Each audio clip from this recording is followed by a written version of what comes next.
Եթե դուք հիշում եք, մենք նույնիսկ պատերազմով չենք պարտվել Լաչինի շրջանը, չենք պարտվել Քելբաջարի շրջանը, հանձնվել է ձեր նշած ճանապարհը, նույն արդյունքում հանձնվել են Ջերմուկին հարակից հողերը եւ այդպես շարունակ։ Եվ այդպես շարունակվելու է, եթե մենք չկանգնեցնենք այս ամենը, չփոխենք բանակցողին, չփոխենք Հայաստանի ղեկավարին, քանի որ մարդը, ով 3 անգամ պարտվել է, ինքը չի կարող իրականացնել Հայաստանի շահերից բխող ոչ մի քաղաքականություն։ Ամենաշատը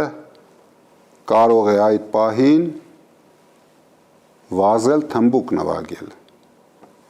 որպեսզի ես վստահ եմ զսպի իր ներքին ցասումները, որ ինքը չի ուզում, բայց ստիպված է անել։ 44 օրյա պատերազմից հետո փնտրում էին չէին գտնում, բունկերում էր թաքնվել։ Դրա համար եմ ասում, այս մարդը իր վախերի մեջ ամեն ինչի ընդունակ է։ Ինքը վախենում է աթոռը կորցնել։ Ինքը ես չեմ հավատում, որ ցանկանում է աշխատել Հայաստանի ղեկավար, բայց շատ է վախենում աթոռը կորցնել։ Դրա համար մենք իրեն օգնելու ենք, հունիսի 7-ին մեր ժողովուրդը իրեն օգնելու է, որ ինքը ազատվի իր վախերից։